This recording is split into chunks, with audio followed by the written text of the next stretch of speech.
నూరు కట్ల పిశాచం కథలు. మహేశ్వర పీఠం. ఒకానొకప్పుడు కోసల దేశంలో అరాచకం పెచ్చుమీరింది. ఎక్కడ చూసినా తగవులు, కోట్లాటలే. రాజ్యంలో ప్రశాంత వాతావరణం ఏర్పడ్డానికి మహారాజు ఎన్నో ప్రయత్నాలు చేశాడు. కానీ ఫలించలేదు. ఆ రాజ్యానికి సమీపారణ్యంలో ఉండే మహేశ్వరయోగి మహామహిమాన్వితుడని పేరు పడ్డాడు. కోసలరాజు అడవికి వెళ్ళి ఆయన్ని కలుసుకుని, మహాత్మా, నా రాజ్యంలో పరిస్థితి అల్లకల్లోలంగా ఉంది. అఖండ తపోసంపన్నులైన తమరే నన్ను ఈ విపత్తు నుంచి కాపాడాలి అన్నాడు. మహేశ్వరయోగి సరేనని రాజుకు ధైర్యం చెప్పి వెనక్కు పంపేశాడు. తర్వాత ఆయన తన శిష్యుల్లో 10 మందిని పిలిచి, మీకు నా తపోశక్తిలో కొంత ధారపోస్తాను. ఫలితంగా మీకు దివ్యశక్తులు వస్తాయి. మీరు కోసల దేశంలో నలుమూలలకి వెళ్ళండి. మీ శక్తుల్ని ప్రజాక్షేమానికి ఉపయోగించి అక్కడి పరిస్థితుల్ని చక్కబరచండి అని చెప్పాడు. మహేశ్వరయోగి శిష్యులు గురువుకి మొక్కి కోసల దేశంలో తలో చోటకి వెళ్లారు. సామాన్యుల ఇబ్బందులు తీర్చడానికి గురువు పేరిట 10 మహేశ్వర పీఠాల్ని నెలకొల్పారు. ఆరంభంలో జనం ఆ పీఠాల్ని పెద్దగా పట్టించుకోకపోయినా నిరుత్సాహపడకుండా మహేశ్వర పీఠాన్ని జనం గుర్తిస్తారన్న నమ్మకంతో ఉన్నారు ఆయన శిష్యులు. వారి నమ్మకాన్ని నిజం చేస్తూ ఒకరోజు గౌరీ అనే బిచ్చగత్తె ఓ మహేశ్వరపీఠం సాయం కోరి వచ్చింది. గౌరీ భర్త శంకరం చిన్న వ్యాపారి. ఆయనకు కొద్దిగా పొలం కూడా ఉంది. ఒకరోజు శంకరం పొలంలో పాము కాటేసి చనిపోయాడు. అప్పటికి గౌరికి 2 కొడుకులు. వాళ్ళింకా చిన్నవాళ్ళు. పిల్లలు ప్రయోజకులు అయ్యేదాకా భర్త వదిలి వెళ్లిన వ్యాపారం, వ్యవసాయం కొనసాగించడానికి ఆమె వికారుడనే దూరపు బంధువు సహాయం కోరింది. వాడు దుష్టుడు. వాడు ఆమెను నమ్మించి ఆస్తి తన పేరిట రాయించుకున్నాడు. ఆమె కొడుకుల్ని తన ఇంట్లో కట్టు బానిసలుగా ఉంచుకుని ఆమెను ఇంట్లోంచి గెంటేశాడు. బ్రతకడానికి వేరే దారి లేక బిచ్చమెత్తుకుని బతుకుతున్న గౌరికి మహేశ్వర పీఠం గురించి తెలిసింది. ఏ పుట్టలో ఏ పాముంటుందోనన్న ఆశతో ఆమె అక్కడికి వెళ్ళింది. ఆమె కథ విన్న పీఠాధిపతి, వికారుడు నీకు అన్యాయం చేశాడు. అందుకని వాడి నెత్తిమీద ఓ కొమ్ము ములుస్తుంది. నీ కుమారుల్ని వదిలిపెట్టి నీ ఆస్తి నీకు అప్పగించే వరకు ఆ కొమ్ము అలాగే ఉంటుంది. ఇది నా మాటగా పోయి వాడికి చెప్పు అన్నాడు. గౌరీ వెంటనే వికారుణ్ణి కలుసుకుని ఆ మాట చెప్పింది. మాట పూర్తి కావడమేమిటి, వికారుడి నెత్తిమీద కొమ్ము ఉలిచింది. అక్కడ ఆ దృశ్యం చూసిన వారంతా భయంతో హాహాకారాలు చేశారు. తర్వాత తన తల మీద కొమ్మును వదుల్చుకోవటానికి వికారుడు ఎన్నో ప్రయత్నాలు చేశాడు. ఒక్కటీ ఫలించలేదు. చివరకు వాడు గౌరికి న్యాయం చేశాడు. దాంతో వాడి తల మీద కొమ్ము మాయమైపోయింది. ఈ విషయం ప్రచారం అవడంతో మహేశ్వర పీఠం మీద జనాలకి ఆసక్తి పుట్టింది. తర్వాత గౌరిలాంటి ఎందరో అసహాయులకి న్యాయం జరగడంతో క్రమంగా మహేశ్వర పీఠానికి పెద్ద పేరు వచ్చింది. కోసల దేశంలో దుర్మార్గాలకు పాల్పడే వారందరి ప్రాణాలు అరచేతుల్లోకి వెళ్ళిపోయాయి. మహేశ్వర పీఠానికి సంబంధించిన మరో విశేషం ఏమిటంటే, పీఠాధిపతి సర్వజ్ఞుడు. దివ్య దృష్టితో నిజాన్ని తెలుసుకోగలడు. నేరస్తుల్ని దివ్యశక్తితో శిక్షించగలడు. అందువల్ల దుష్టులు అమాయకులపై అబద్ధపు నేరారోపణలు చెయ్యలేరు. నేరస్తులు ఆయన నుంచి తప్పించుకోలేరు. ఇలా కొన్నాళ్లు గడిచేసరికి కోసల దేశంలో దుష్టుల ఆట కట్టింది. కోసల రాజ్యంలో రాజు కోరిన ప్రశాంత వాతావరణం నెలకొంది. అయితే పీఠంలోనే ఓ సమస్య వచ్చింది. 10 మంది పీఠాధిపతుల్లోనూ చపలుడనే వాడిలో క్రమంగా అహంకారం పెరిగింది. దివ్యశక్తుల కారణంగా వాడు తానే దేవుణ్ణనుకునే స్థితికి వచ్చాడు. ఇది కనిపెట్టిన దుష్టులు కొందరు వాడి చుట్టూ చేరి పొగడ్తలతో మెప్పించడం మొదలుపెట్టారు. ఈ ప్రపంచంలో పొగడ్తలకు లొంగని వారెవరుంటారు? తనని పొగడ్తలతో మెప్పించిన వారు తప్పు చేసినా కూడా చపలుడు శిక్షించేవాడు కాదు. దాంతో దుష్టులు చపలుడికి సేవలు చేస్తూ సామాన్యుల్ని బాధపెట్టసాగారు. బాధితులకి చపలుడి నుండి సాయం అందకపోగా వారిలో కొందరు రాజుకి ఫిర్యాదు చేశారు. కానీ రాజుకి తన ప్రజల కంటే పీఠాధిపతిపైనే నమ్మకం ఎక్కువ. అందుకని ఆయన బాధితుల్ని మందలించి వెనక్కి పంపేశాడు. చపలుడికి ఈ విషయం తెలిసి కోపం వచ్చింది. అప్పటి నుంచి తన పీఠాన్ని నమ్ముకున్న సామాన్యుల్ని తనే బాధించడం మొదలుపెట్టాడు. అది భరించలేక అక్కడి సామాన్యులు వేరే ప్రాంతానికి వలసపోతుంటే ఆ విషయం కనిపెట్టిన దుష్టులు చపలుణ్ణి హెచ్చరించారు. చపలుడు తన దివ్యశక్తులు ఉపయోగించి తన ప్రాంతం వారు మరో చోటకి పోలేకుండా కట్టుదిట్టం చేశాడు.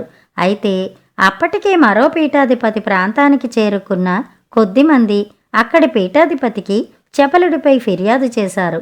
దురదృష్టమేమిటంటే ఒక పీఠాధిపతికి మరో పీఠాధిపతిని విచారించే శక్తి లేదు. చివరకు ఆ సామాన్యులు చెప్పేది నిజమో కాదో కూడా తెలుసుకోలేని స్థితిలో ఉన్నారు ఇతర పీఠాధిపతులు. చేసేది లేక సామాన్యులు మరోసారి రాజును కలుసుకుని తమ గోడు చెప్పుకుని, ప్రభూ, ఒక్కసారి మారువేషంలో మా ప్రాంతాలలో సంచరించండి, మేము చెప్పేది అబద్ధమని తేలితే మమ్మల్ని శిక్షించండి అని వేడుకున్నారు. రాజు సరేనని మారువేషంలో చపలుడి పీఠమున్న ప్రాంతం చేరుకున్నాడు. అక్కడ కొన్నాళ్లుండి జనం చెబుతున్నది నిజమేనని గ్రహించాడు. అప్పుడాయన చపలుణ్ణి కలుసుకుని తన మారువేషం తొలగించి తానెవరో చెప్పి, ఈ దేశపు రాజుగా ఆజ్ఞాపిస్తున్నాను, వెంటనే ఇక్కడి నుంచి వెళ్ళిపో అన్నాడు. దీనికి చపలుడు ఆగ్రహించి, నీవొక మామూలు రాజువి, నన్ను నీవు శాసించలేవు, నిన్నేం చేస్తానో చూడు అంటూ తన మంత్రదండాన్ని మహారాజుకు తాకించాడు. కాని మహారాజుకేమీ అపకారం జరగలేదు. కోసలరాజు నవ్వి, నా దేశంలో ప్రజల మేలు కోరి మహేశ్వరి యోగి నిన్నిక్కడికి పంపాడు. నేను ఈ దేశానికి రాజుని, నీ శక్తులు నన్నేం చేయలేవు, వెంటనే ఇక్కడి నుంచి వెళ్ళు అన్నాడు. నేను నిన్నేం చేయలేకపోవచ్చు, కానీ నువ్వు నన్నేం చెయ్యలేవు, కాబట్టి నేనిక్కడి నుంచి వెళ్ళను. నిన్నిక్కడికి రప్పించిన సామాన్యులకు కళ్ళు పోవాలని శపిస్తున్నాను. ఇక మీదట నన్నెవరైతే నిందిస్తారో వాళ్ళందరికీ కూడా ఈ శాపం తగులుతుంది అన్నాడు చపలుడు. ఆ రోజు నుంచి పీఠాధిపతి చపలుడి ప్రాంతంలో సామాన్యులు మరిన్ని బాధలు పడుతున్నారు. దుష్టులు సుఖంగా ఉంటున్నారు. చేసేది లేక కోసలరాజు నేరుగా మహేశ్వరయోగిని కలుసుకుని విషయం చెప్పాడు. ఆయన నొచ్చుకుని దివ్య దృష్టితో జరిగిందంతా తెలుసుకున్నాడు. ఆయన రాజుతో, ఇప్పుడు చపలుడున్న ప్రాంతం శాపగ్రస్తం, అక్కడ దివ్యశక్తులు వికటిస్తాయి. దివ్యశక్తులున్న చపలుణ్ణి అక్కడికి పంపడం నా తప్పు. నేను చపలుణ్ణి వెనక్కి రప్పిస్తాను. ఆ స్థానంలో దివ్యశక్తులు లేని సమర్థుడైన సత్పురుషుణ్ణి ఎన్నుకుని పీఠాధిపతిగా నియమించు, జనాలకి మేలు కలుగుతుంది అన్నాడు. అలా అక్కడి ప్రజలకు చపలుడి బాధ తప్పింది. రాజు ఉత్తముడనే సత్పురుషుణ్ణి అక్కడ పీఠాధిపతిగా నియమించాడు. కానీ అక్కడి సామాన్యులు ఉత్తముణ్ణి కలుసుకుని, మాకిప్పుడు పీఠాధిపతిపై నమ్మకం పోయింది, పూర్వం చపలుడి చుట్టూ చేరిన దుష్టులందర్నీ శిక్షించు, అప్పుడే మేము నిన్ను నమ్మగలం అన్నారు. దుష్టులను శిక్షించాలనే ఉత్తముడు అనుకున్నాడు. కానీ సత్పురుషుడు కావటం వల్ల వాడికి అంతా మంచివాళ్లలాగే కనపడుతున్నారు. నేరం నిరూపించకుండా ఎవరినీ శిక్షించలేక వాడొక రోజున తన ప్రాంతాల ఉండే వారిలో ముఖ్యులందర్నీ ఒకచోట సమావేశపరిచి, ఈ ఒక్క పీఠం తప్ప మిగతా అన్ని పీఠాలు శాంతియుతంగా ఉన్నాయి. ఈ పీఠ ప్రాంతం శాపగ్రస్తమని అంటున్నారు. అది నిజం కాదని రుజువు చేయాలంటే మీరంతా నాకు సహకరించాలి. నాకు మహిమలు, దివ్యశక్తులు లేవు. చక్కని పరిపాలనా పద్ధతులతో ఈ ప్రాంతాన్ని శాంతియుతం చేస్తాను. మీరంతా ఇతరులపై అనుమానాలు, ఆరోపణలు మానండి. ఇంతవరకు జరిగింది మర్చిపోండి. మీ చుట్టూ ఉన్నవారంతా మంచివారేనని నమ్మండి. నా పద్ధతుల అమలుకి సహాయపడండి. మీకు మేలు జరుగుతుంది. మనం సుఖశాంతులతో ఉంటాం అన్నాడు. ఒకరిద్దరిని మినహాయిస్తే మిగతా వారెవ్వరికీ ఉత్తముడి సందేశం రుచించలేదు. ఆ ఒకరిద్దరి సాయమే తీసుకుందామని ఉత్తముడు అనుకున్నాడు. కానీ మిగతా సామాన్యులు ఉత్తముడికి సాయపడే వారిని అందరినీ వెలివేస్తామన్నారు. దాంతో ఆ ఒకరిద్దరూ కూడా వెనక్కి తగ్గారు. అలా పీఠాధిపతి ఉత్తముడు ఒంటరివాడయ్యాడు. ఉత్తముడు మరో సమావేశం ఏర్పాటు చేసి, మీ క్షేమం కోరి నేనిక్కడికి వచ్చాను. నన్ను ఒంటరివాణ్ణి చేస్తే దుష్టులు విజృంభిస్తారు, మీరంతా నష్టపోతారు. బాగా ఆలోచించండి అన్నాడు. చపలుడి చుట్టూ తిరిగిన దుష్టులందర్నీ ఒక్కుమ్మడిగా శిక్షిస్తే తప్ప మేమెవ్వరూ నీకు సహకరించాం అని అక్కడ చేరిన వారందరూ గట్టిగా అరిచి మరీ చెప్పారు. అదంత సులభం కాదు. నిజం నిలకడ మీద తెలుస్తుందంటారు. 1000 మంది నేరస్తులు తప్పించుకున్నప్పటికీ ఒక మంచివాడికి శిక్ష పడకూడదన్న సిద్ధాంతం నాది. మీరు జరిగిన నేరాల గురించి ఆలోచిస్తున్నారు. నేను జరగబోయే నేరాల గురించి భయపడుతున్నాను. పీఠాధిపతి లేకపోతే దుష్టుల ఆగడాలకు అదుపు ఉండదు. కాబట్టి మీరెవ్వరూ నాతో కలిసి పనిచేయకపోతే బయట నుండి మనుషుల్ని రప్పించి మరీ నా పద్ధతులు అమలు చేసి మీకు మేలు జరిగేలా చేస్తాను తప్ప ఉపేక్షించను అన్నాడు ఉత్తముడు. అంతే, అక్కడి జనంలో సంచలనం పుట్టింది. కొందరు నోటికి వచ్చినట్టు ఉత్తముణ్ణి తిట్టడం ప్రారంభించారు.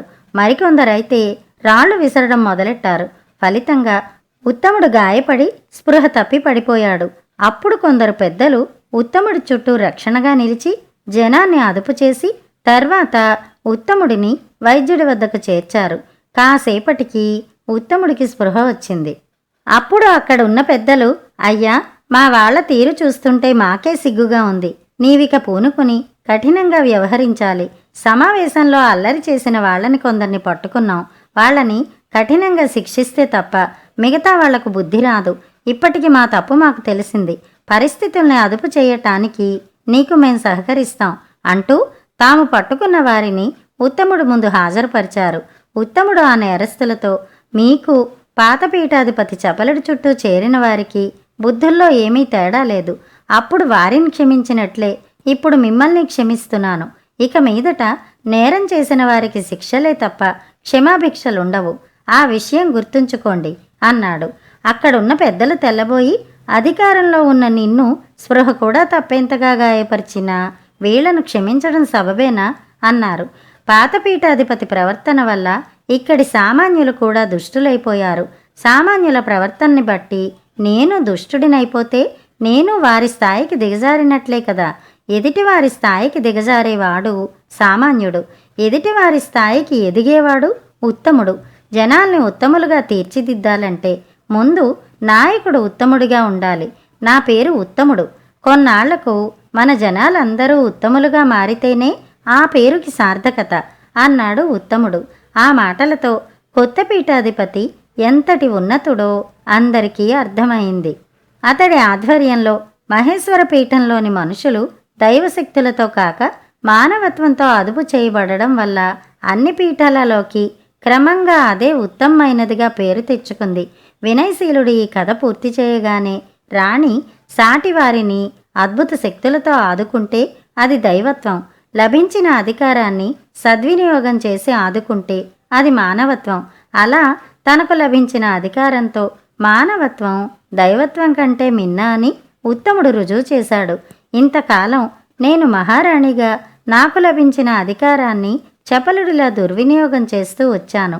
నా పదవిని మహేశ్వర పీఠంగా భావించి ఉత్తముణ్ణి ఆదర్శంగా తీసుకుని ప్రజలకు ఉపయోగపడకపోతే నా బ్రతుకు వ్యర్థమే కదా అని మనసులో మదనపడింది. మహారాణి ఆలోచనలు ఎలా ఉన్నప్పటికీ ఆమెకి కథ బాగా నచ్చింది. ఆమె కథని మెచ్చుకోగానే వినయశీలుణ్ణి ఆవహించిన 100 కట్ల పిశాచానికి మరో కట్టు విడిపోయింది. మర్నాడు వినోద ప్రదర్శనకు ముందు యథాప్రకారం కథ వినడానికి మళ్ళీ వచ్చింది మహారాణి. వినయశీలుణ్ణి ఆవహించి ఉన్న పిశాచం మరో కథ చెప్పడం ప్రారంభించింది. ఆ కథని మళ్ళీ విందాం. అంతవరకు సెలవు.